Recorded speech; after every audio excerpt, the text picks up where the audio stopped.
right, welcome back, everyone, to another episode, and Happy New Year. Kicking off our very first episode of 2024. God, that feels weird. I swear 2023 was over in like 2 weeks. Yeah, it seems like it was just 2000, right? Yeah. It was the last good year. Now we brace for the apocalypse and the downfall of our government and society. But hey, we got 11 months. The weather's good. The weather is good, you know. It's nice and warm. We're preparing us for the hell we're about to just permanently exist in. Yeah. Yeah. How was your holiday break? Pretty good. Yeah. Took most of all the days off in between, which is nice to just have that extended time. Right. Actually got to play some video games. So yeah, it was good. What was a plus? Oh yeah, same. It was just kind of came and went. I think the biggest thing was just we just talked about how the weather was so nice here, which it was, but then we got a catastrophic, like freezing rain ice storm. So it was pretty sketchy around town. I think, you know, we were pretty lucky in the Fargo-Moorhead area to not have lost most of our infrastructure and kept our power on. I ran out and stockpiled up on gas and had the generator ready to go because I thought for sure it was inevitable.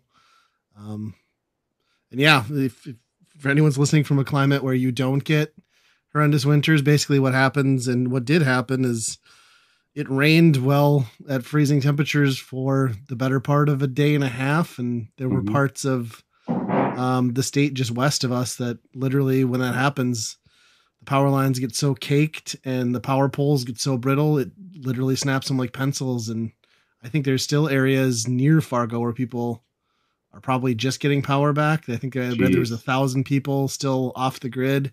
I work with a guy who lost power just north of town Tuesday morning, and then didn't get it back until Saturday at like 8. He texted everybody. So, and I felt bad for him because he sends like the outage map, right? So it's like the company gives you the outage map and it's like how many people are affected. And he's surrounded by all these dots that are like 375, like 250, but then he's one dot in the middle. It's just one. He's like, he's like, this math doesn't bode well for me. And he was right. Like, obviously you're going to prioritize, you know, the cities over the one guy out in the country. The one. It was pretty wild. I mean, I hadn't seen anything like that since I was a kid in like 1997. It was the last time I've seen a storm like that. And that was same thing. I think our town that I grew up in was without power for 4 to 5 days. Jeez. Yeah. Yeah. We didn't get nearly that bad as you guys. Ours stayed rain for a decent amount of time. So yeah, you guys like Minnesota. Well, Fargo even was almost kind of like the cutoff. It was like right at the edge of where it started to warm up. It seemed like, you know, and the crazy part is like, we got another day full of rain, had like the southern winds not come in and just like warmed up the temperatures just enough to keep it from freezing. There's no doubt in my mind that it would have just been like days of devastation, you know? Oh yeah.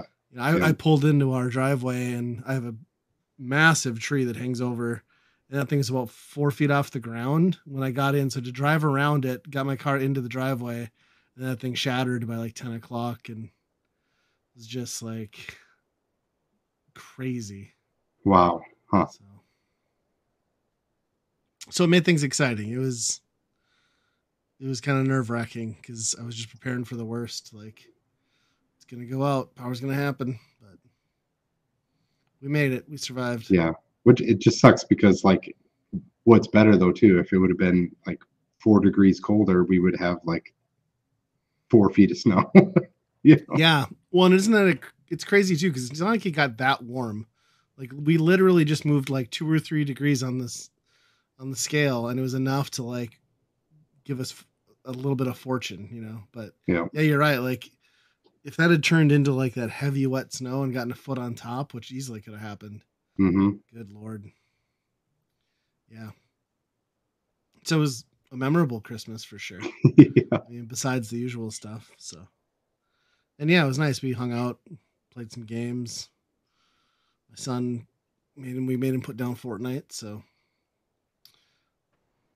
made him play with us The entire time. The entire break? No, just like pull Oh, him away for an oh, hour or sure. two here. Okay, okay.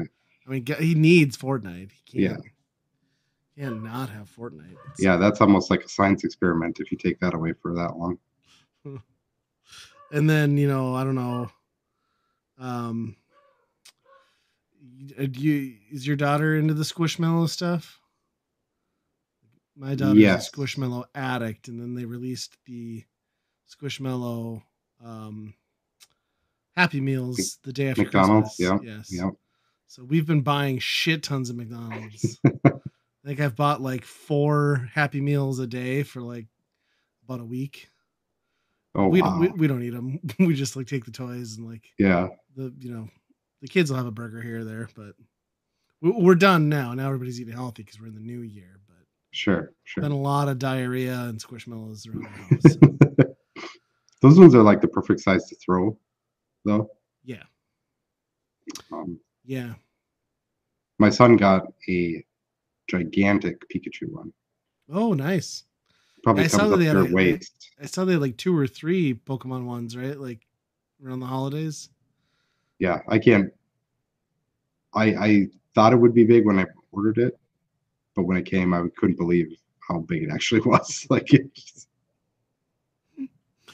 Yeah. not something you can even like keep in your bed.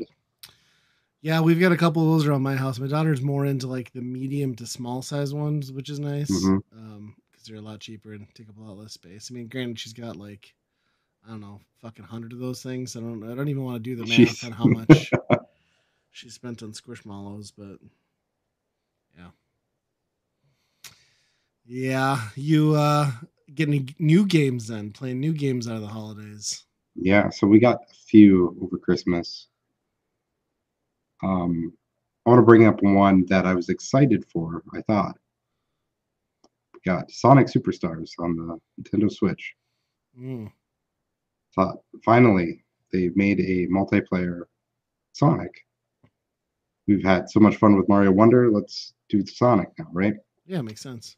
And that game is unplayable in multiplayer. Even 2-player, I would not play that game. That is kind of what I heard from the reviews. I don't even know why they even bothered. How nobody came to the conclusion that this is awful. Because what happens? Why even include it because they really touted that too. Yeah, that was like the main selling point. Yeah. Yeah, I'm not sure because what happens is as soon as the main person ahead goes off the screen, right? It kicks the other person off the screen, and then as soon as they stop somewhere, then they just pop up kind of in the middle of the screen again. So they don't even like bubble and like carry along, like they're just nope. Huh. Nope. They just pop up again. Out of existence. Yep. And as you can imagine, how fast a Sonic game is. So like you have to be right on each other's heels to even stay on the same screen. Right. Yeah, you have to you have to perfectly hit certain things to make that happen too. Yeah, it's impossible for 2 people to play a whole level and not get bounced. That sucks. It's way too zoomed in too. Is it fun on its own then? Like is it solo or is it not? It's not bad. Yeah, it's not bad but I haven't put a whole lot of solo time in it either because that's not why you wanted it. Yeah. That's a bummer. How much did you get it for? A good deal at least? I want to say 30. I don't remember how much it was, but yeah. So Frontiers is still the peak of Sonic, is what you're saying. Yeah, well, Mania is definitely the highlight, but Frontiers is still not too bad. I should go back to that. We did finish that game, but I'm still a big defender of that. Like, what was that one Forces. a few back? Forces, right? Yeah. I think it was just fine. Yeah. Nothing wrong. I mean, I don't know. There's no redemption arc for Sega and Sonic anymore. And it also terrifies me that, they're like, hey, we're bringing back Jet Set and Crazy Taxi. And it's like, you guys, and Golden Axe. I'm like, you guys aren't capable. Like, I'm sorry. I'm hoping that's a bunch of indie developers that like pitched him the idea,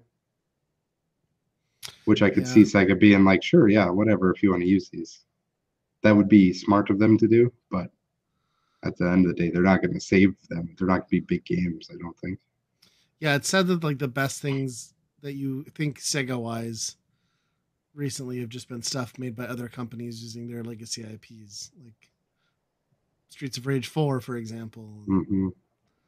Sonic Mania even wasn't even that really. Speaking of that, like what Streets of Rage is just random quick side note. It just makes me think of Limited Run. I didn't realize that that dipshit Douglas guy finally left Limited Run this last year. Oh, no, I didn't know that. He must have gotten sick and tired of like telling all their customers what fucks they are for complaining about anything. Like, just decided to like unburden himself with douche tweets 24/7.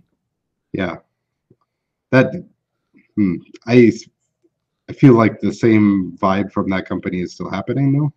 But Yeah, I mean that's they built the whole company on no customer service, but I mean that guy was just like blatantly a piece of shit. yeah, Like, I don't know.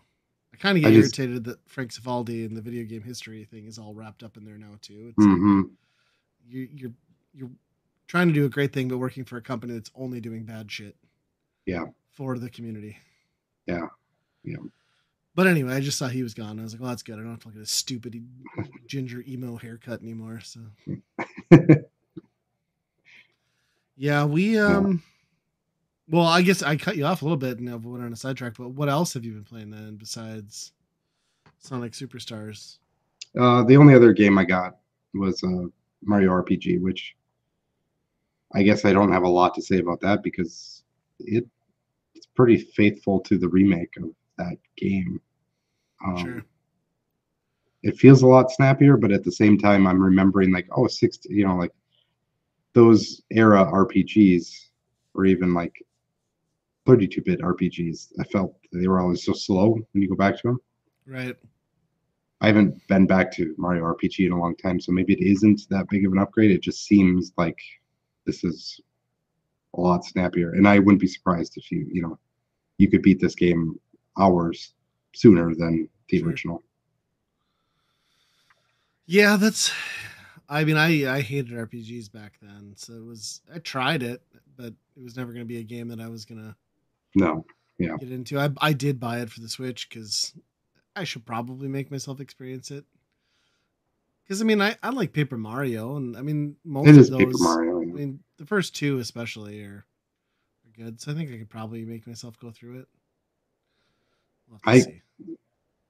It's not very long. I think it's maybe 10 or 15 hours, Okay. which is not long for an RPG, I guess. But No, but that's good enough for someone who doesn't like RPGs to yeah, struggle through it.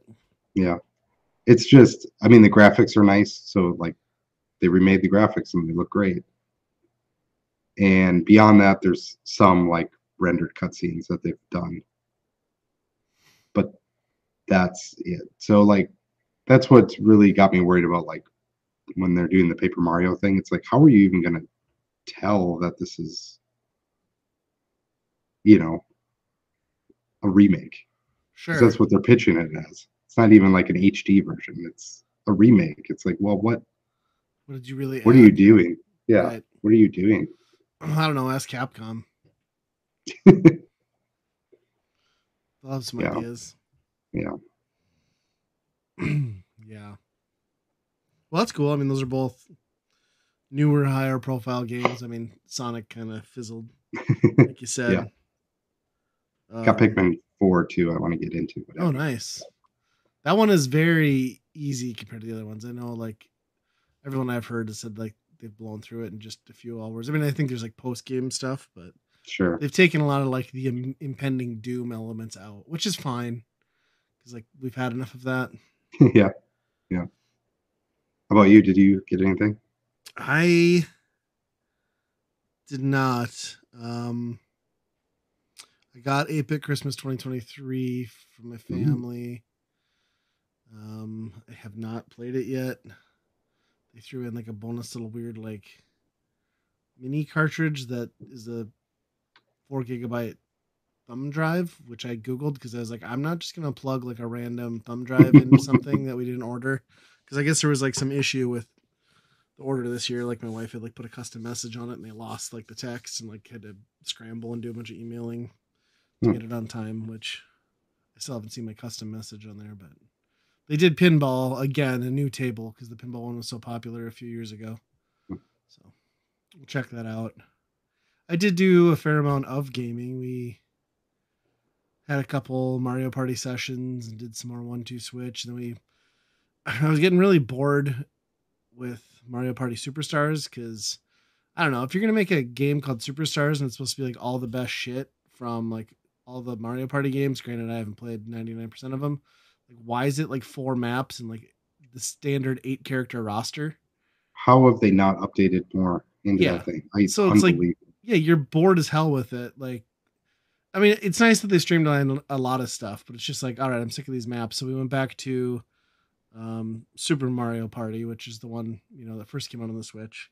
Then we unlocked that last level, which I think is like the least bullshit level because it's like the star never moves, like everybody knows what you're doing.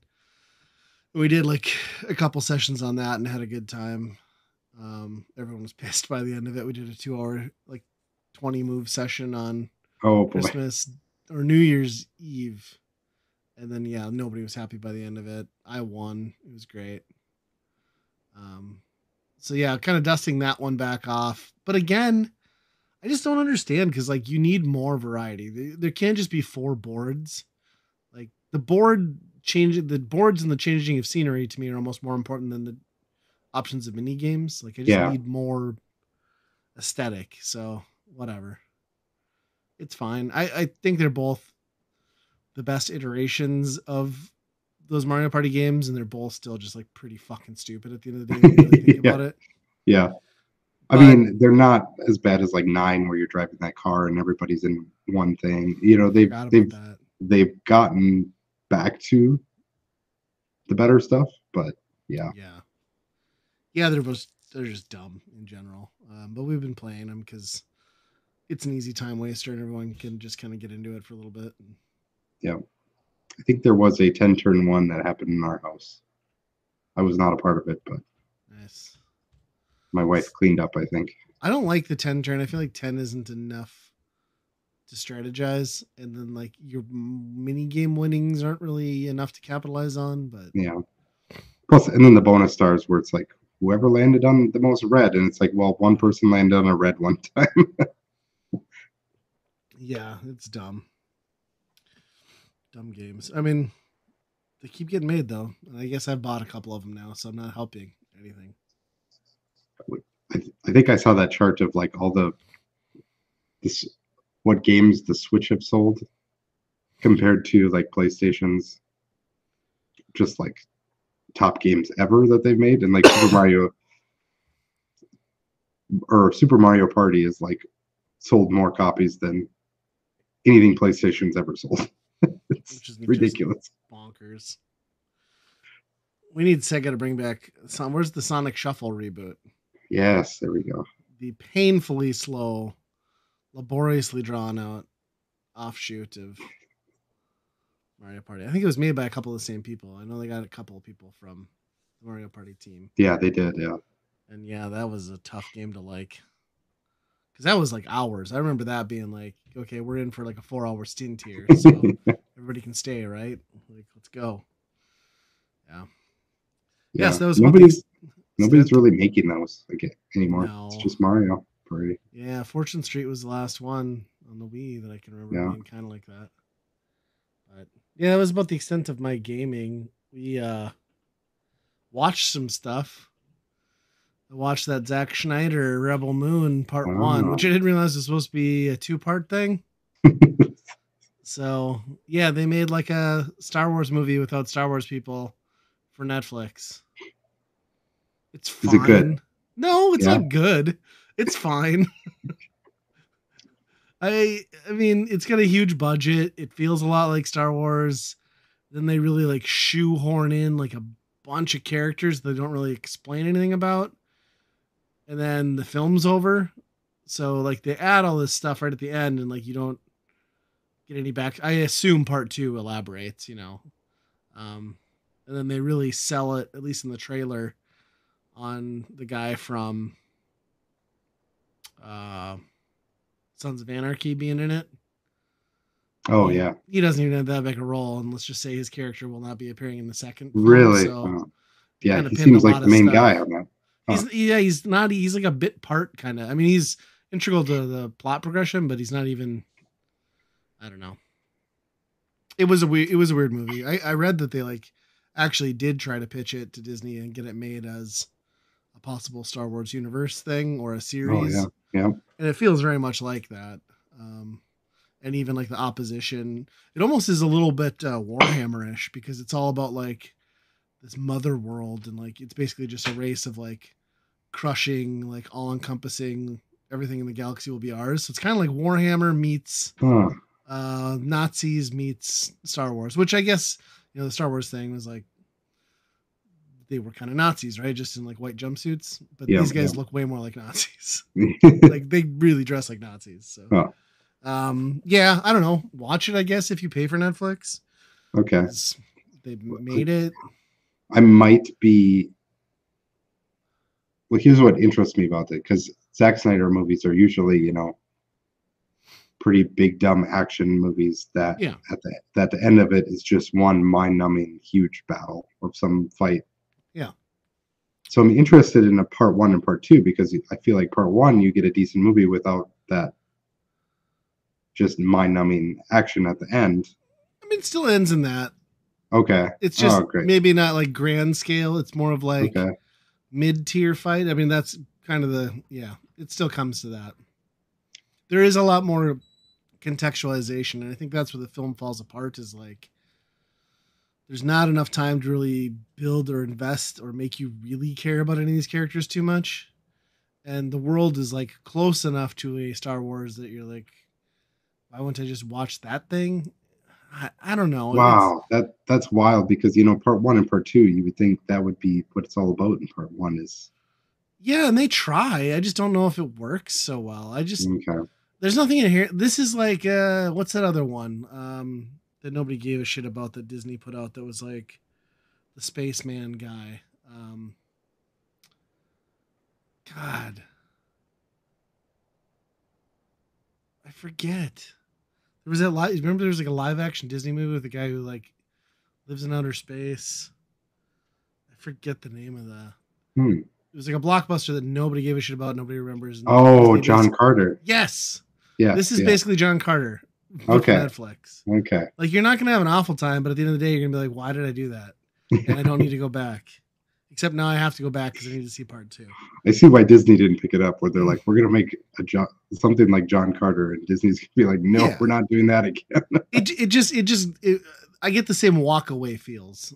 I could see where this is gonna, like, somebody could be like really invested into this potentially, but I think your average audience is going to be like, all right, Yeah.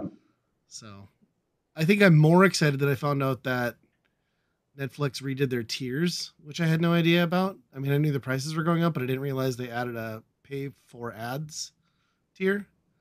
Because I've been bitching about how it's an overpriced piece of shit streaming platform, which it is in comparison. But now you can get it for $6.99 with ads. So that's what I did, because fuck $17 for whatever reason. So I have a feeling there I'm going to do that too. I also got a notification from Amazon that they're like, hey, your Prime Video is just going to have ads now. So what? Good luck with that. Yeah. What do you pay? It's like $130 a year. Yep. But there's good news, Ryan, because you can pay $2.99 a month for an ad-free version of Amazon Prime Video. And they don't even like allow Amazon Prime shipping on like 70% of their products anymore. So what's the value there? Yeah, there's not much. Oofda, that sucks. That one I steal for free. So yeah, that's good. There's nothing really amazing on there. That wouldn't be one that I would buy separately. No. But, yeah, I think most people who have Amazon Prime just have it as an offshoot of their ability to get stuff shipped cheaply. So. Yeah. Well, speaking of Amazon, I might as well segue into, I got an Amazon order in today, and I have had my Legends at Games pinball thing forever, and I'd done some upgrades and bought some parts so I could do stuff with it later down the road, and I'd bought the arcade faceplate swap out a long time ago, which basically gives you like a miniature joystick, fighting controls, the layout for the buttons, and then a trackball. And then it's like bring your own game, which we've talked about, the Coin Ops X, which you've done with some of their products. And I was just like on Amazon one day, and I just happened to like I'm gonna look, I'm gonna see what they got for Legends pinball stuff.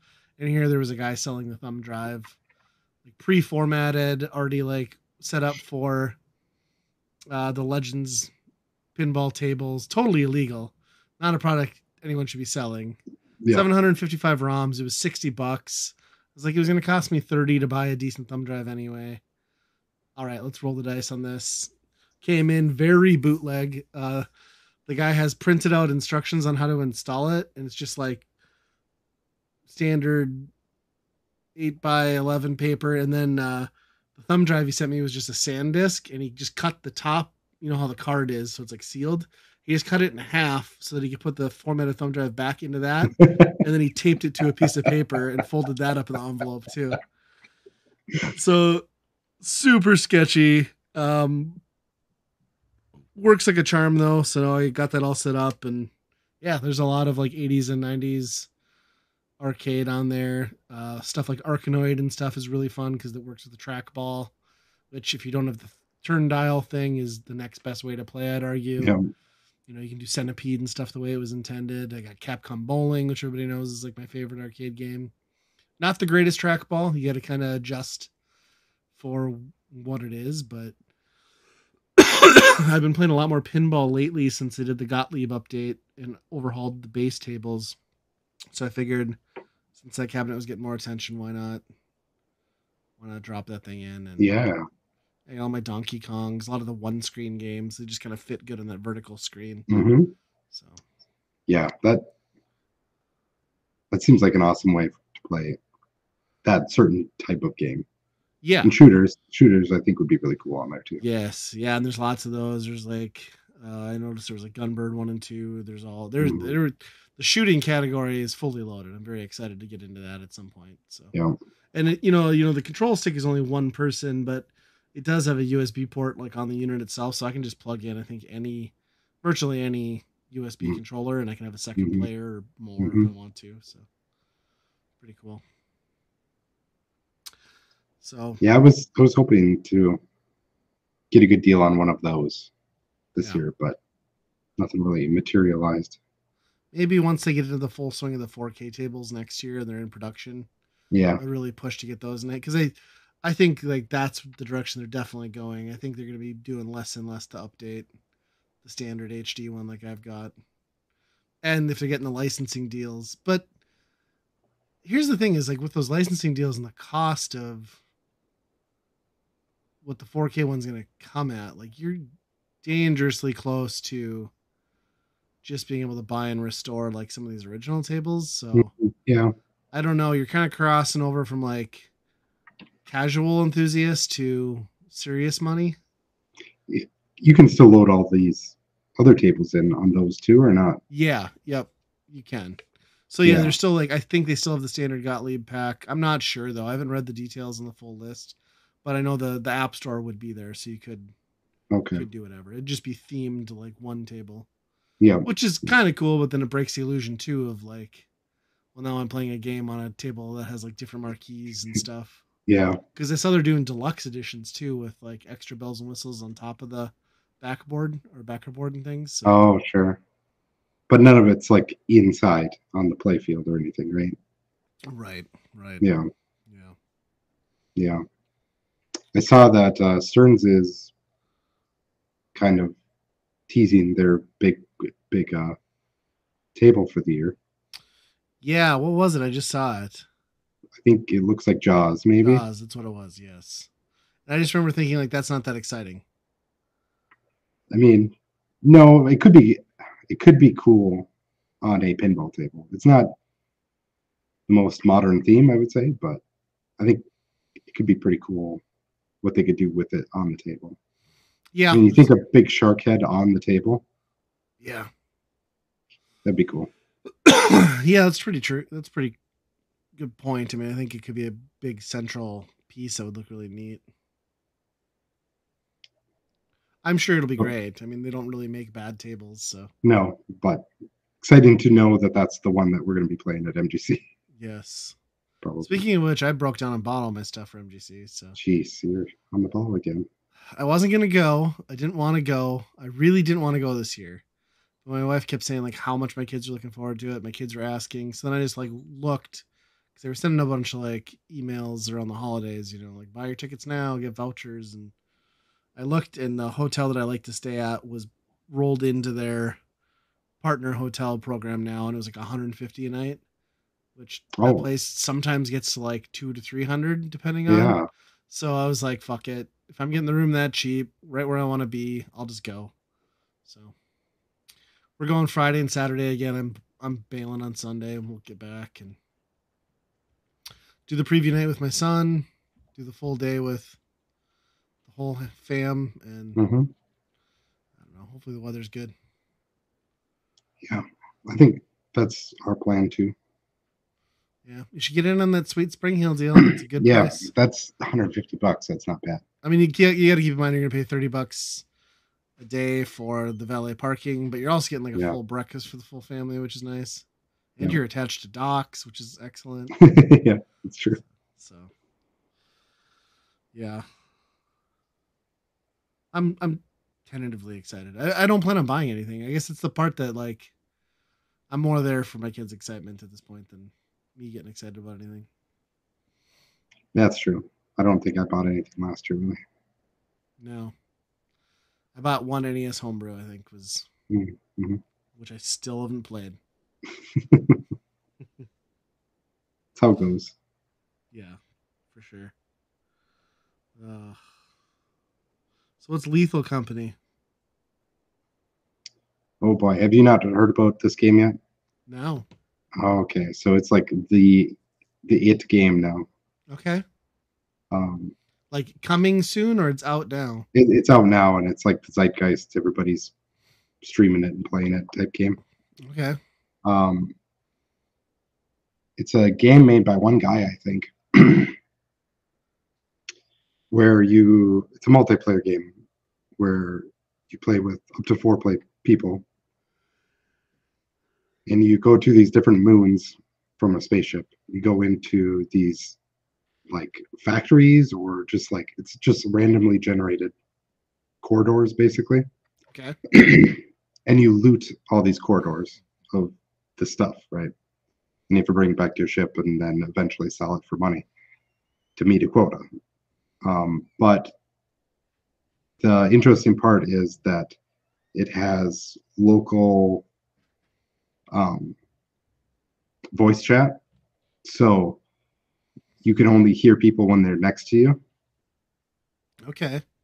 And these corridors are full of jump scare monsters that do a whole bunch of weird, creepy stuff to you. Is this a first-person shooter, or what type of game are we talking about? It's first person, but it's not a shooter. I guess there are guns in it, but that's not the main thing. It's basically like just get in here, get in this place, try and find stuff before monsters get you. Okay. And when you die, your voice cuts out. Nobody knows that you're dead, really. There is a screen on the ship. So if you go back to the spaceship where it's landed, you can look on the monitor and you can kind of tell. Okay. People, if they aren't moving, then it's like, okay, they're dead. They're probably dead. Right. But so there's a lot of that too, where it's just like everybody's back and we're like, where's the other guy? Is he coming? Or, then you're like, you just like leave their corpse behind and move on to the next mission, or what? Sort of. Depends. You want to keep as much as you can because you get penalized if you leave a corpse on the planet. So sometimes somebody will. So you have to go recover the body, or what? They'll die. Yeah. Sometimes people try and go back in there and be like, I got to go get the body, and that's usually a dumb move because that's where the monsters still are. Right? Right. It sounds interesting. I haven't really heard anything about this. Oh yeah, it's a blast. I've been playing with my niece's nephews. Okay. Um, This is on everything? Steam? it's probably just an early access one of those type of things. So I Okay. think it's only on Steam right now. Free to play? So, $10. So it's Okay. nothing special, but it's yeah. There's some wild the designs of the monsters and like what you need to do to kind of circumvent them is pretty wild. Um, there's one where there's like a little ghost girl that only attacks one person. So the entire time there'll be like whispers in your ears, and then you'll turn around and you see this girl and everything, and one person is just freaking out in the group, and everybody's like, "What's the problem?" I'm like, "That girl right there, you can't see him." No, there's nothing there. So it just sounds like one of the person in your group is just going nuts. Nice. That sounds But interesting. I could see that being fun. yeah, I don't like jump yeah. scares, so it sounds like not for me, but No, it's one of those that's fun to watch played too. Like if you sure. just watch a stream of it, it's one of those type of games. But also at the end of the day, it's one of those games where it doesn't end. Like Sure. it's a run based roguelike. You just try and go as far as you can. Yeah. The extra money that you get, you just buy dumb shit. Because then you're just gearing up for your next adventure or blinking Kind of, yeah. yourself out. Yeah. Your quota just gets bigger each time, so you have to loot more stuff and make more until you can't, or. But there are some weird stuff that happens in there. Since it's made one guy and it's pretty early on, there's some buggy stuff. Oh, sure. That almost makes it Um, better. yeah, my one nephew opened one of the present gifts and it was like a toothpaste, but he tried to set it down and it would lay on the ground, but he would still have it as an inventory. And all of a sudden, he had infinite toothpaste. So we were selling all this infinite toothpaste to the company there, and just basically infinite money. And it kind of breaks the game, where you're just like, Right. after that, you're just like, well, what are we doing going to all these other planets? We have $1 million Yeah, all the of money. toothpaste. Yeah, but we got into a pretty big nightmare because I thought it would be funny, and I went and bought like 10 boom boxes, and I brought them all on the ship, turned them on, and put them all the way around everything. Except there's no indicator to know if it's on or not. So once you pick one up, you can't necessarily tell if it's one of them that is still on or not. Oh, So there's no way to cut the noise because you're constantly flicking on and off. Nice. yeah. So we ended up like taking one boombox and like running out into the jungle and then like checking to make sure if it was off or on. Way to go, Andy. Yeah. That's awesome. It was a pretty good nightmare though for a while there. I'll have to look into that one. Speaking of streaming, did you catch that kid who streamed like a final, like the first official beat? He beat Tetris on the NES. No, I didn't hear about this. Yeah, so he's 13 years old. Did it on a live stream about the last week. So there was like the world record was getting to the point where these theoretical game breaks could happen. Like some nerd spent a whole bunch of time like pointing out the probability of like how the game would break and when and what you need to do based on like how many lines, what level. And this 13-year-old kid on a live stream, I guess the first opportunity to break the game is at 155, and he missed it, but made it through to 157 and was able to pull off a 70% probability glitch and bricked the game. First person to ever do it. Jeez. Wow. So it was like a score couldn't be loaded into memory at a certain point. Yeah, I would assume. Well, and he was playing a modified version of Tetris that even allowed like one more character in the score count, but like he'd been playing so long that like the score count is like just all maxed out at nines, Yeah. and then yeah, just locks it up, and like you could tell like he's in pain too, like because he's doing the whole like roll tap technique, you Hmm. know. Played for like 40 minutes and just like it's kind of an awesome clip to watch because he just kind of like loses it, which fuck yeah, it's pretty sweet. So pretty neat. Now I'd imagine that's Yeah. gonna add in a whole new layer of um, game breaks. I think the next thing that a couple of them said they were gonna go for was like the clean game break, which I think would I don't know, but in my mind that would mean that they hit the first opportunity at level 155 and get that done, and that's your break. And Yeah. that'll probably become the new race is like who gets the fastest to kill it, you know. So pretty wild. And then it's I funny wonder. because the kid's like on the live stream, you know, and you can hear like his parents come back in the house, and he's just like, "Mom, come look at this," and she's like, you know, total mom walks in the room. She's like, "All right, that's nice, good job, honey." Just like walks out like zero shits kind of thing. But yeah, it's incredible. Watch. I mean, there's video out there, and well, there's quite a few videos now. But yeah, the actual clip from Twitch is nuts. Wow. Just the color palettes you have to deal with, I think, is the hardest part because like you get some like blacks and stuff that get thrown in that like Mm. I don't know how you decipher that stuff. Yeah. I wonder if it's like random enough still, like what pieces that you're going to get that you couldn't. There isn't a perfect score then. I Because don't like know. I think Pac-Man is like you can get to the end and you can get a perfect score, right? At this point. Well, probably. I mean, those people that analyze that stuff and figure out the speedrun stuff are on a whole different Yeah. plane. It's Yeah. just nuts. But yeah, I just thought that was wild. I like that it's like a 13-year-old kid too, like who would have really no reason to be picking up NES version of Tetris. Not that it's not a great game, but what drives a kid that age to master something like that? Hmm. It's wild. Yeah. Especially that version, right? Hmm. Yeah, Tetris is Tetris, but you could pick a million different ways to do it. right. Seems to be the gold standard though, is the Mario one.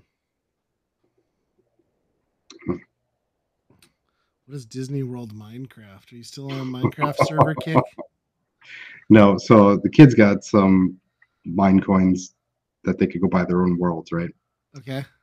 Um, one of my kids picked uh, Walt Disney World Minecraft World.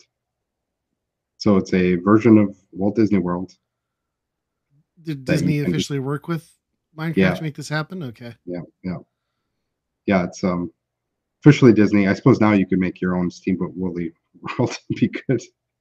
Can't they couldn't sue you, but Right. uh, this one is yeah, it's officially licensed and it's just a recreation of Disney World, kind of in Minecraft. Um, and I think the most enjoyment I got out of this was all three of my kids hopped in there and they were very excited about everything, and they were exploring as just all of the corners of Walt Disney World. And my daughter almost immediately somehow got into the ride of It's a Small World After All, Oh, nice. um, which it must be true to the length of the ride because it was like 15 minutes in this ride, Yeah. just singing this song for 15 minutes straight while my other two boys are just like running around like I found Aladdin, I found Mickey Mouse, and she's just like, I want to get out of here now. It was hilarious. Well, if you've ever gone on that ride in real life, that's basically the feeling that everyone has. Yeah, The only reason to go on that one is to get out of the fucking heat. yeah. Take a So they have rest like for a little they have bit. everything in there, like the Avatar stuff and like all the new things and I don't think they have the new stuff, but okay. they have a lot of the original stuff, like Space Mountain and Jungle Cruise and all that stuff. So And you can that's go kind of on a fun. lot of the rides. Yeah, yeah. Interesting. They're all like they're pretty good facsimiles of the rides. So that's been kind of interesting for them. And the main point of it is like going around to all the characters too and like getting their autographs. I think that's how you technically beat it. I don't know. Interesting. But my daughter was pissed to be the first one on that ride and just, well, everybody else was having more fun doing everything else. And And then, of course, the the rest, choice you made. yeah, of course, the rest of the day, everybody's singing that song in the back of their mind too, because it's stuck in Oh everybody's yeah, head. that thing's hell. I think one of my favorite clips on the internet is like of people on that ride where their ship sinks or their boat sinks. They're like halfway in, then you're like in what waist deep water, like walking out of Disney. That sucks. Yeah. Yeah, that would be pretty awful. Yeah, That's a ride that they could probably get rid of, and I don't think too many people would miss that. probably not. Yeah, Creepy animatronics? No thanks. yeah, yeah. Well, now you don't. My, Have my I mean, good news is now you don't have to take them all to Disney, so right, that's they've right lived it. there. Right, it's much cheaper. $20 is way better than Yep. 20 grand. Whatever it Sadly, is. yes. My son, he decided to buy some world based on a YouTuber, so I was like, oh, okay. Which YouTuber? Crafty, I think his name is, or something. I haven't heard of him. Yeah, so he bought that, and I was like, I wish he would have just bought an M&M skin. This would have been No, better. don't wish that. Don't wish that. Yeah. Well, I was thinking you were going to say like Unspeakable or somebody. I was going to be like, oh God, the worst. It's the same type of thing. Yeah, Yeah, it's the same terrible. same group. Yeah, I hate that stuff. I will admit I have watched a couple Mr. Beast videos lately because he's had like the cool ones, like the guy who gets to live in the grocery store until he doesn't want to anymore, and then they did the one where it was like a guy and a girl locked in a room for 45 days, and then they were going to get to split $500,000 as long as neither one of them left during that period. And those two kind of went crazy towards the end. It was entertaining to watch. What a life to just do everything like that, to just make up weird circumstances. Yeah, you'd think he's done enough of those challenges on his own, though, that he's going to look back and like calculate like how many days of my life did I spend like I'm going to survive X amount of days in this, Was it worth it? I don't know. Yeah. Because he just did a new one too. It was like 7 days in solitary confinement. And he like went kind of apeshit, like nuts in there. So it's entertaining. Yeah. That guy though, like everything he puts out on YouTube is like 10 fucking million views. It's crazy. Making bank. Yeah. That's wild. Oh, that was a big yawn. Well, should we move into staff picks? Yep. I'll let you go first. Yeah, so we were kind of looking for things to watch over the long holiday break. We came across this. I don't know if this came out on Tubi or something like this, but it's a small series of movies. They made a couple sequels. It was called The Lord of the Rings. Oh, I don't think anyone's heard of that. Yeah, but if you have not heard of this, it's a movie. It's a fantasy movie, and It's good, do you say? They're pretty good. I would recommend these movies called. I mean, they have 3 different titles. I can't remember them all. They're just kind of. Fellowship, Two Towers. Oh, so you're aware of these movies? Maybe. Oh, okay. Well, maybe they're a little bit more popular than I thought they were. Yeah. Now, the real question is, did you watch the theatrical cuts or the extended versions? This was the first time I've watched the extended ones. Oof, boy, does that last one hurt. Yeah. I mean, the middle one was already like, one. I mean, Two Towers is very much the middle part of a 3-part story and was already rough.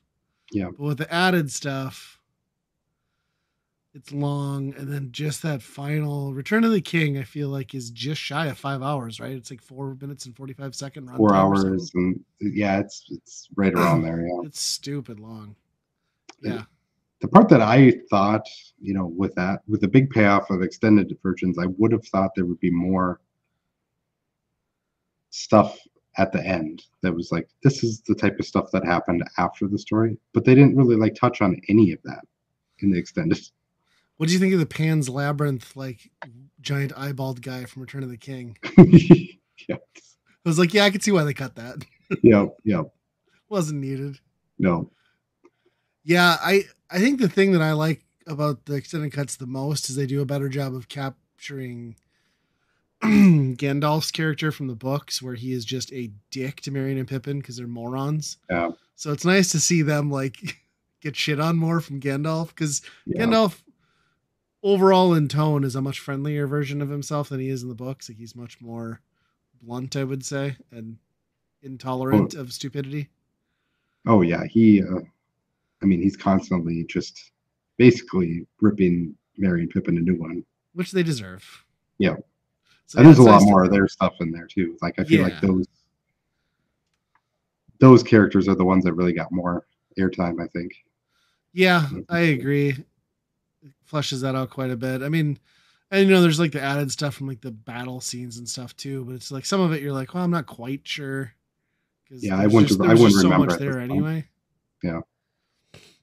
My only complaint with the Lord of the Rings trilogy is I think all of it's aged very well, but there, in particular, that CG they used for the ghosts in Return of the King, and then some of the Gollum stuff just does not hold up. So like, I'd like to see them like try to maybe make that look better somehow, but I don't know what they can do. Like, Yeah. I don't want them to Star Wars that shit either, but No, I know what you mean. It's not necessarily like that the CGI is terrible. It just seems like the lighting of the CGI is yeah, off. that just somehow makes it a little bit too uncanny valley when Yeah, it's yeah, like the rest of it they do such a good job of like immersing you into it, and it just kind yeah, of, it sucks that those little things pull you out. yeah. I Nothing will as say, egregious though as like Legolas's detransformation and aging from the Hobbit trilogy. Like all of that is just like stuff I that have makes your not. bones chill. Yeah, I have Don't not. watch, don't I watch them. haven't watched any of those yet. Yeah, I that's the right watched. answer. I watched the first one about halfway. I was done. I watched all three because I felt like I had to, but I was like, I hate this. Yeah, yeah, yeah. My nephew was watching him for the first time, and he was told that he had to start at the Hobbit first. And I'm like, boy, No, don't know why you no. do Well, I that. mean, start with the Hobbit, but read the book, Yeah, sure. Yeah, and then if you really want to, watch the animated Hobbit. that's what we did. We watched that one. Yeah, I mean, everyone knew when they said there was going to be. Well, first it was two films, right? Like we're going to do two films. It's like it's a 180-page kids book. It doesn't need that. And then they're like, no, we're going to make it three. I'm like, you really don't need that. So, I mean, yes, The Lord of the Rings, three movies, yeah, 900, like 800 pages or whatever that is, makes sense. Yeah, Yeah, I I wish they had never done The Hobbit to the way they'd done it. yeah. It One almost movie would have ruins. been fine for that, Yes. but I'm curious, how did your kids, because they're still, that's a lot. That's a lot of viewing, and not necessarily up 10-year-old's alley or younger. yeah. So that was the kind of the interesting part to see how well they responded to it. Sure. Um, and I think, even my youngest watched a lot of it too. Like Okay. she's only like 4. So it was like, maybe I'm putting too much on these young kids to see some of this stuff.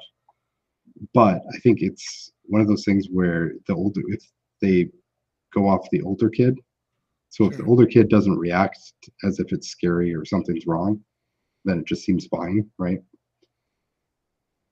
Um, but yeah, my 10-year-old, I think they all liked it quite a bit.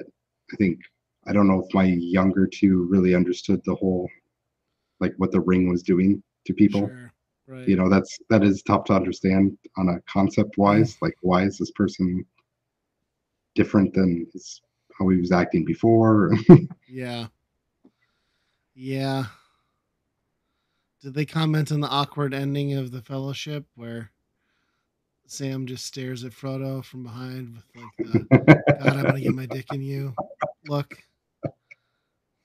uh, no, and that's the thing about these. Like, I guess I haven't really thought about it until this past viewing. Like, how much Frodo is worthless in all of these movies. Like, he doesn't do anything heroic. He doesn't do Right. He's just like a vessel that like barely maintains his sanity. right. You know what I He's like mean? taking one for the team just to Yeah. hold on to the ring. Right. That's about it. Yeah. Sam does all the real work. Frodo wouldn't have gotten far without his Right. Sam. Yeah. Sam's the one that got shit done. Yeah. Yeah, yeah, I still love them. I mean, they're what there will never be like a series of movies that are that like world dominating again. You know what I mean? Hmm. At least of any quality and substance. I mean, say what you want about Marvel movies, but there's a reason they're killing cinema too. So Yeah. Yeah. The other thing that I was thinking about while watching this, that if this would have been better as a series, and I think it might be because each of the movies that you could split them up into 1 hour chunks pretty well. yeah, Because especially the second one, that one kind of, I mean, well, the first one they travel all over the place. Here's the Elf Kingdom. Here's this thing, and that could be, episode, episode, episode. yeah. The second one is a lot of just kind of like, I don't know, wandering I was gonna until say the big that's the. fight. I think the Fellowship gets my favorite edition from the extended cuts, and that's seeing Bilbo's trolls, where they end up camping out Oh yeah, under the stone statues from The Hobbit. Like, yeah, I think that's my favorite piece of lore that they added. But yeah, and yeah, they I don't think you're really. right. Like, it would totally work as like a 12 episode TV series. I just don't think anyone was doing production at that level No, back then. Like, no, no one would invest into a TV series like that. no. It's amazing these even ever got made in the way they did. I mean, they literally had to like build full scale armies and like weaponsmiths, and I mean, yes, there's a bunch of CG, but there were still dozens and dozens of on set actors, and Yeah, and to finance all three and shoot them all at the same time, and yeah, that's yeah, yeah, wild. because That's like you can do that wrong. Look at Narnia, you know what I mean? yeah, Like yeah, you can screw the pooch. yeah. Look at The Hobbit. He did it. The same guy did it. Yeah, that's true. Yeah, Wasn't it? Was it Tarantino? No. Who was originally supposed to do the Hobbit? It was maybe it was Tarantino. really. That would have I don't been. remember. It I mean, wasn't Peter Jackson hobbits. though. Hobbits are barefoot, so I'm sure he was all about it. Yeah, I just know he came in like after that production just didn't take off exactly. Um, Huh. yeah, I forget. I watched something on it. Well, it was on the fact that the Hobbit is a bloated fucking mess, which Peter Jackson can only take so much of the blame for because New Line Cinema was like, no, no, no, these print money, like you will make more of these. Yeah, yeah. Uh, yeah, well, I that's have cool. I've not heard anything about that TV show though. Like it was a big deal when it came out, and I have not heard Oh, on anybody talk Prime, about it. Yeah, I liked it. A lot of people bitched. I thought I captured the feel of Middle Earth just fine. Like I don't know how like outstanding the writing was, or they didn't bury the lead. I think as to what was going to come very well. So it's kind of clear if you piece things together. But I thought it was really good. I mean, it was far better than The Hobbit was. So yeah, I hope they get. I think they're doing more, right? Rings of Power or whatever. yeah. I think so. So yeah, those are worth a watch for sure. Yeah, I think we're planning on watching those.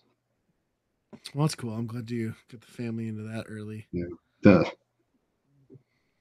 so the amount of violence in that movie, none of my kids were phased until Gollum bites off Frodo's finger, and that was the That's thing the that one, not the that's the spider and one. the like punching him in the belly. No, it's none of that. It's none of the heads getting decapitated all over the place or orcs getting birthed or what. Right. Just that's the one. Hmm. But I could see that. I mean, I think that was part of the like the when you have kids writing, they write the good guys as good guys, Sure. and they kind of write Gollum as like a misunderstood good guy, and then he Right. does that at the end. Well, he died happy though with that Hmm. bloody little ring. He got what So he wanted. he did. Well, Speaking about mine. trilogies, Yeah. So I don't even know how many books are originally in this one, but that Percy Jackson series, that kind of like that book series did pretty well. I don't know how big it is, but it kind of came. I feel like that landed right hot off the heels around the tail end of the Lord of the Rings movies and like the Harry Potter taking off. Hmm. I've never read any of the books. They made 2 theatrical movies. From what I've understood, they screwed the pooch pretty bad in the first film, though, to like make, or the first or second film, maybe both, to where like the through story arc didn't make sense. I don't know if that's the Uh, reason they never continued wrapping it up, but Disney felt it was a good enough property to do a series on. So on Disney Plus now there is a Percy Jackson series that is, oh, this is a series. I yeah, thought it so was a movie. Okay. yeah, new episodes every Tuesday. Episode 4 just dropped today. They dropped the first 2 episodes right over Christmas break. Very good. They cast Percy younger, which I think helps because I think that's how he was in the stories. Because I feel like by the time they got to the second Percy Jackson movie, he was already like 20. The Yeah. actor was. But yeah, it's been good so far. Episodes are 30 to 38 minutes long. It's been pretty entertaining. My wife or my daughter was so like into the first 2 episodes, and we told her how there were movies too. Well, books. I guess we should have been like, "There's books," but we told her there were 2 more movies. So like after watching those, she immediately went down to her room and like binged both of them on streaming. So So is this a like? Are they rebooting it, or is this a I continuation of don't those? know. It feels like they're kind of rebooting it from the beginning because it's the same introduction. It's the same chase from the Minotaur. Finds out his mom fucked a god. So it Okay. seems like they're just trying to redo it, and they've done a pretty good job with it. It's got really good production values, really good CG. Some of the child actors are, but Well, the first one was terrible. The first yeah, there's movie some had bad ones. terrible acting too. Yeah, yeah. I recommend this one though. It seems very good. My kids both really enjoy it, especially my daughter. She's into the whole, I think, gods and powers and stuff. So yeah, Yeah, give it a watch. yeah. I know my son would probably be all about that too. Those books seem like they were really popular like right after I was like, I'm old enough to stop reading now. Yeah, I feel like that's where it landed for me too, because I was definitely. I mean, maybe they started coming out when I was in college, but I mean, I wasn't going to read a kid's book at that point. Yeah, So, yeah. and I don't know. Like, do you know how many books are in that series? Is it I'm not several? sure. Right.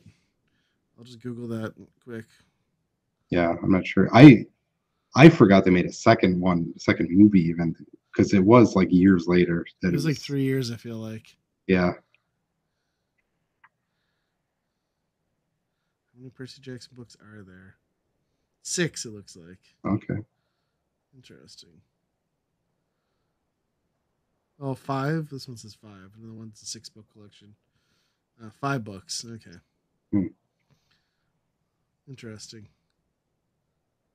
Yeah, I think it will end up coming out a lot better. Hopefully, it just is one of those things where they like partially see it through and then don't do a second series or whatever. But yeah, I highly recommend it for anyone with kids. It's entertaining The, enough without kids too. yeah. I mean, adults will enjoy it. But The funniest thing they could do is get to the exact same point as where the second movie ended and stop making the series again. So so it doesn't progress at all. We just get yeah, a weird the Santa Claus reboot stops at prequel. the exact same spot.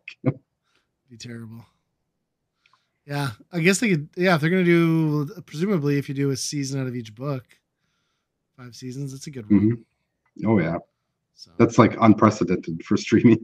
yeah, yeah. There's not a lot on. Even like, what Loki wrapped up with this new season too, didn't it? We haven't I finished it yet. But Yeah, we haven't finished it yet either, but I would imagine none of that stuff really. Even like the Mandalorian, I feel like is not going to last well, that what are they many. doing with Mando being gone too? Like that's Yeah. so stupid. But I suppose it's probably time for our weekend rental. Hmm. So the weekend rental, if you're not familiar, we pick a game for a given system. We play it. We give our opinions as to whether we would buy, rent, or burn the game. By burn, we mean set it on fire. The game we went with is on multiple platforms. I want to say every platform, but It was also in Epic's holiday freebie Bonanza. So we got it on Epic Store, and it is Cursed to Golf, which anyone who's into YouTube and follows Kinsey probably know her through the Metal Jesus channel more than her own channel. Like, she moved to Japan to become a game dev, and this is the first game that company put out. So, Oh, really? I didn't know anything about that. Huh. yeah, she worked on this. So, yeah, I don't know if that's the first game that company's put out, but I know it was like the first one she was directly involved with, I think, after moving over there. So, Curse to Golf is basically a retro style roguelike puzzle platformer with golf mechanics built in. It's as much about almost Yeah, platforming and puzzle solving as it is about the actual golf mechanics, which really only come into play in terms of like the physics of the golf ball and then your traditional timing gauge that you see in every yeah, golf game. yeah. It is not what you think. Basically, it opens up with a cute little storyline where you're this like nameless championship golfer who's gonna sink their final shot to win this tournament, and lightning comes down, strikes your club, you're dead. So then you go into purgatory, in which you have to complete golf purgatory You have to pay off specifically. all your sins with Yeah. strokes. So if you beat all 18 holes, you get to reclaim your soul and go back to Earth, presumably. So is the loose plot. Not that this game really needs a plot, but it's cool that they put it in there. And I think the fact that they like stick to the plot and like add to the lore as much as they do is kind of, I don't know. It adds a lot to the game, which would otherwise just be your straightforward like indie Yeah, click and figure it out sort of affair. So the fact that they put as much time into the backstory as they did is impressive. yeah, and I mean, that's usually indie games are front loaded, and this one is pretty front loaded. I mean, Yeah. it's got a big tutorial and a lot of stuff going on. But from what I can tell, and I haven't seen it, it varies quite a bit as you get farther up the holes, right? Yeah. I did not make it very far Oh, in okay. this game. Um, I got to the first boss, and I felt I was doing pretty good, but just ran out of Okay. shots. How Yeah, about you? I crushed the first boss. I didn't get super far. I got to like, I think I'm on the ninth hole, and that's where the difficulty spike. Because I'm doing some of those cursed levels.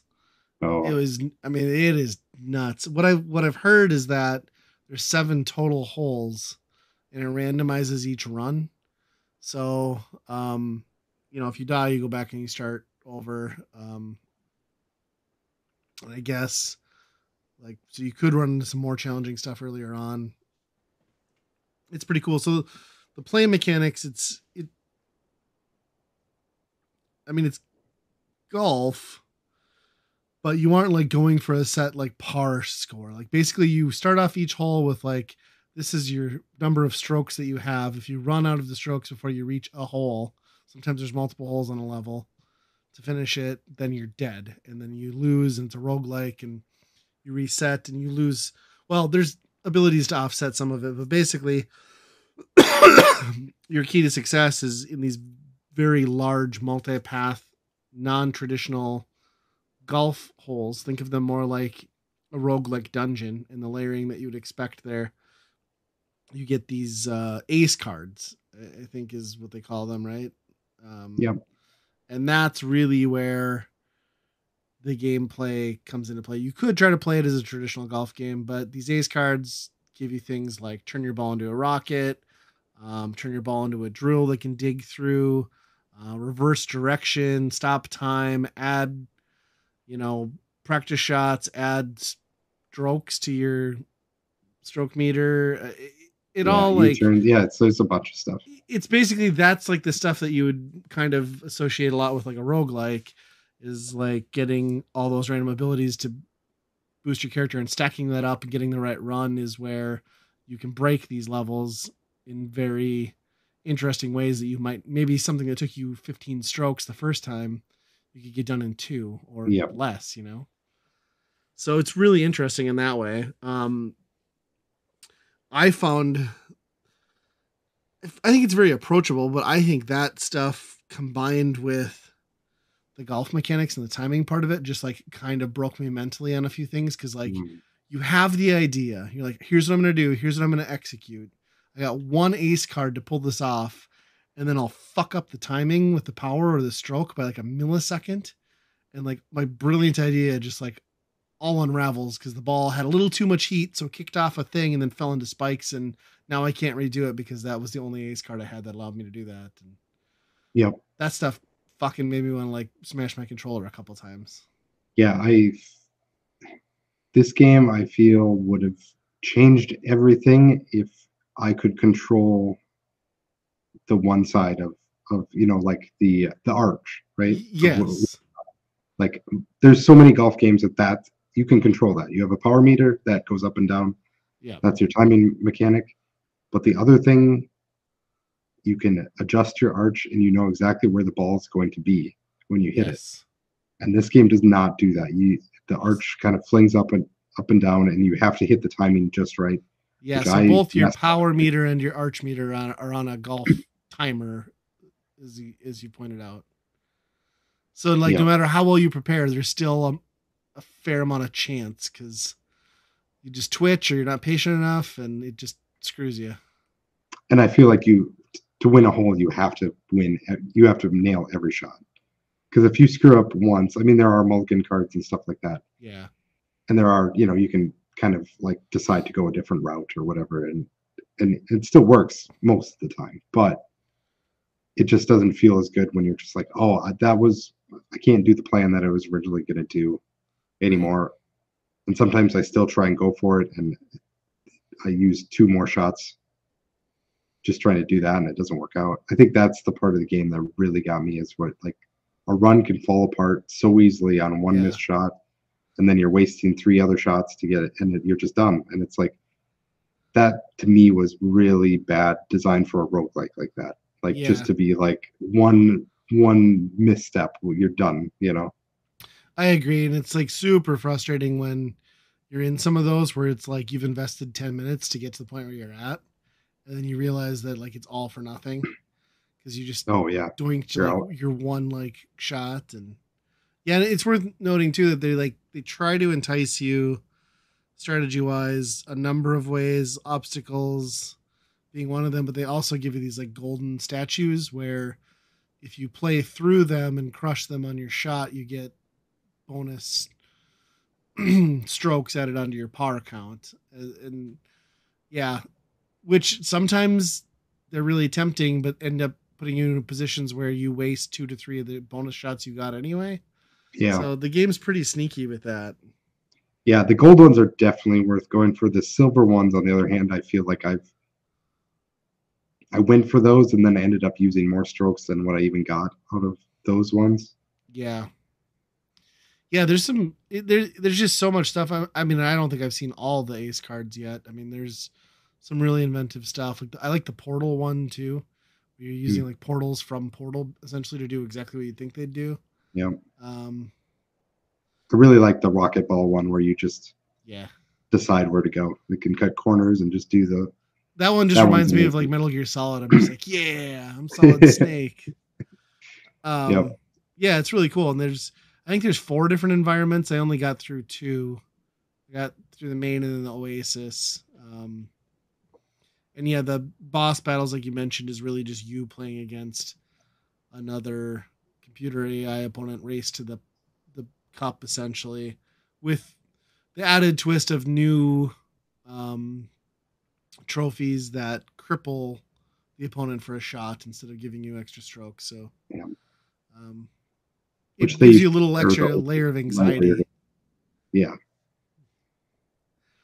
Yeah, I will say the one thing that I both appreciated and didn't like with this game is thematically, especially musically, this game lifted very heavily from one indie game that everyone's played a bunch. And that would be Shovel Knight. They basically just built golf on top of Shovel Knight. Yeah. Is what I feel like. The music reminded me. I mean, it's chip tune, so maybe that was causing some of the familiar vibes, but I really feel like it had that kind of like dungeony music, chiptune sound to it, graphically. Even like look at like the Scotsman, like the first guy you run into, seems like somebody you would run into in Yeah, he Shovel looks like a Knight. Shovel Knight guy. Yeah. So I don't know. I'm not going to knock him for having an art style that was like seemingly derivative of another IP, but it's a really interesting and unique gameplay element. I Yeah. mean, I can honestly say I've never played anything like this. I Uh, feel like I've played a golf game that has like portals and stuff like that in it, but not in a roguelike fashion yeah, like this. like What the Golf. You ever played that, where it's just like increasingly Oh yeah, weird stuff? that's weird. Yeah, that one's fun. Yeah, so it's kind of it's a I feel like it's a really good idea, but I also feel like it's a very risky idea because it's like only certain people are gonna like golf games, right? So like those people probably aren't expecting to get this out of a golf game. And Yeah. then people who are into like roguelikes and that sort of stuff might sleep on this because they're thinking like it's a golf game. Like Oh, I don't want, it's just golf. Yeah. But I think once you get in there in the nuts and bolts, it it's pretty good. Like I found myself wasting like 3-4 hours like on a couple sessions, just like getting really hooked into it and buying more ace cards and seeing what goofy stuff I could do. And then I like the whole path choice too, where you can pick like get a bonus prize, but go to a cursed hole, Hmm. which the cursed hole is basically just like every so many strokes they throw like some blight at you, whether it be a rain or upside down, which is fucking awful. Um, so it's kind of neat that you can choose like the more direct path or the risky path, but get more reward for it. So, Yeah, I feel like that is almost like the standard roguelike thing now. oh really? Yeah, What like choice? so, like Slay the Spire and Inscription.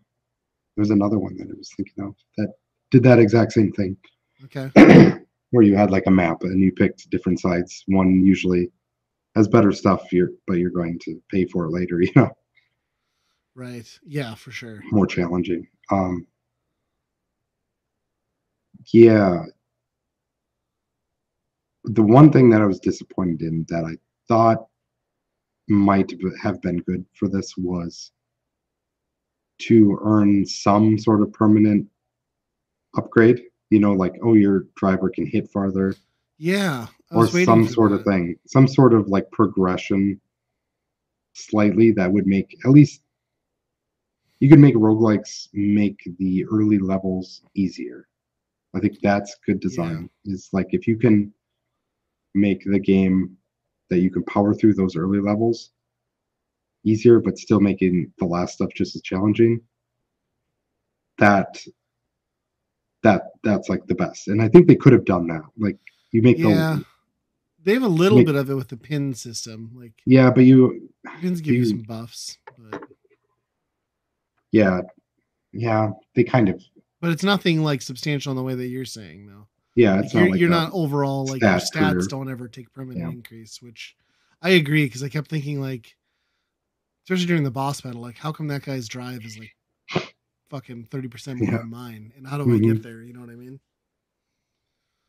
Yeah, and I was reading more after I got done with my play session that like I never understood what like that picture book or whatever was in the shop, but apparently you can use that to like take your ace cards and stick them in there so that when you do finish a run, it doesn't wipe those. So you could actually Oh. bank ace cards. Even if you like run out, you die on a run, you could keep Right. the Yeah. So cards. whatever's in the Oh, album carries to the next. So you can stack your that. deck that way. Oh, that changes everything then. Yeah, Yeah. because that's really what I mean. The gameplay is basically based on the cards, Right. and Using more them often than not, wisely. I found I got into a spot where I didn't have the right cards. Yeah. But that Yeah. I And mean it's a that's sickening feeling too when you're like, I'm yeah, fucked. yeah. But that part is inherent to roguelikes. I mean that's Yeah. oftentimes you're like, oh, I don't have the right power ups that I would prefer for this moment. But Yep. Well, what do you give it then on the Byron Burn scale? I'm going to be pretty harsh on this one. Okay. I think it. the way they did the like I said, the arch, I think is the thing that breaks the whole entire game for me. Plus, on top of it, you can never see where it's going to go either. There's no way. That is, yes, that is You're hard. kind of you're just kind of shooting in the dark a lot of times especially if you're using a driver or an iron. Um, I think that part broke the game for me pretty badly, where I would feel good about a run and then I would all of a sudden hit my driver or whatever, and he would land right next to a wall, right? Even using backspin and all this other stuff, Right. it just you would just I was getting in a position where it was like, okay, well, I just wasted 3 strokes, and you can't do that in this game. You can't just lose 3 strokes. You're done. Yeah. There are way too many situations where like, yeah, you end up having to grab the wedge and like chip it back like an inch just so you can make the next like Yeah, shot. And it's and defeating. that is kind of those type of golf games for sure. But this is also a roguelike, so it's just like the time that you have put into it is just you're done. It's not a oh, you can keep playing and see what your score is at the end. Right. Yeah. Well, where do you land with it then? I I'm going to give it a rent because I Okay. think it, it's got a lot of stuff going for it. But I'm very close to burning it because Really? I think that the way they designed that specific mechanic, I think just made the whole game broken for me. Okay. Yeah. I mean it is a pain point. I know exactly what you mean. And for anyone listening, you can zoom out and see where you're going and what's ahead, but to Andy's point, once you lock in that angle, You're just that is guessing how that far it's is off going. screen, so you're kind of like calculating in your head where you think that's coming down. So it is, yeah, that's a very good point. Like it would have been game changing to be able to just zoom out enough to see where your full shot was going.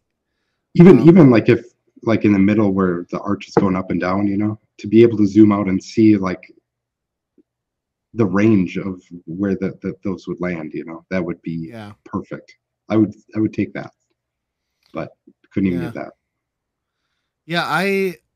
That when you point that out, that is a weird design flaw or choice. I still really though like I had a much different experience. I really liked this game. Like it connected with me. It does get crazy difficult. I don't know that I'd sit down and complete it, but I would definitely give it a buy. Like I was pleasantly surprised with it. I don't know what it retails for when you're not getting it for free, but probably like $20 I think is or less. This game is definitely worth picking up and playing. I liked it a lot. I've actually been wanting to play it forever, and I just wasn't gonna buy it because I wasn't sure on it. But hey, if you get it for free, Free, yeah, great game. Price is right. yep, I can't believe you almost burned it though. Wow. yeah. I don't know. I was that specific thing just Yeah. once it ended the Now that game. you pointed out, I mean, I was frustrated with that too, and it is kind of a critical failure. But it had to have been a choice, right? I They had to I have wanted guess just that element of chance. I guess, but that's so tricky in a roguelike because it's like you don't have one hit kills in a roguelike. That would be insane. Yeah. Yeah. I was reading it took like reading a couple reviews and it took people around like 10 to 20 hours to get like a good clean 18 hole run. So and it was mostly coming down to banking enough ace cards that you never had to worry about them is basically Right. so That's kind of what I figured is like if you're able to build up cards, which I wasn't, that was part of the problem is that I was using cards in every hole anyway. yeah. Um, that then you'd have enough of a stack that you could actually traverse pretty well and do what you wanted. Yeah. What kept pissing me off, like I always had a pretty good stack of cards, but what always pissed me off was like I'd get nervous because I get down to like one or two shots, and it's like, well, I don't want to like hit something, take a penalty stroke, then my game's over. So I'd use like a +3 or a +6, and then my next hit would land like right next to the pin. I was like, fuck, like I could have just Oh saved that yeah, whole card. yeah, And yeah. uh, Yeah. I did. I did find out that if you hit any of the idols with a practice shot, you get to keep the strokes. No shit. Yeah, so that was huge once I Okay. started figuring that out. And I didn't know that because I never even bothered using them because I was like, well, what's the point of a practice shot? But yeah, that would have saved Yeah, me a lot of like, I guess I'm going to wedge it off the wall as hard as I can and hope it comes back somewhere playable. yeah. Yeah, it's funny. Interesting. Well, that makes that card a lot more valuable. I'll have to remember I'm gonna look for a mod that. to fix that one The issue, zoom out. and then Yeah. it'll be a good game. Nice. Then email the devs. Maybe they'll patch it in. Hmm. Easy mode. Yep. Well, we finally did a PC game by Rembrandt. That's good. Yeah, it's Made retro emphasis on inspired. everything. I guess that's an episode. Another one down. What are we up to? Yeah, We said it at the top of the show. 168, is that right? something like that. There we go. We'll have to figure that out, I suppose. But yeah, I wanna know what everyone's favorite golf game is. Mm, There's a lot of good ones out there. there are a lot of good ones. I used to play a lot of just crappy Windows mini golf ones. I don't know why I Yeah. like those so much, but I was a pretty big fan of like Apple II mini golf, like the oh really yeah, basic. It's all right. Golf yep. with What was Friends, I it? think, is pretty good. I don't know if you played that. Yep, that one's pretty good. There was that one that was it's very minimalistic, like forever golf. You just kept going and going and going. I forget what that one was called. That was pretty good too. It was an iOS game. Anyway, I want to hear what everybody else's is, and you can email that to weekendrentalpodcast@gmail.com. We're also on Twitter, so you can let us know there. But until next time, be kind, rewind. Fore.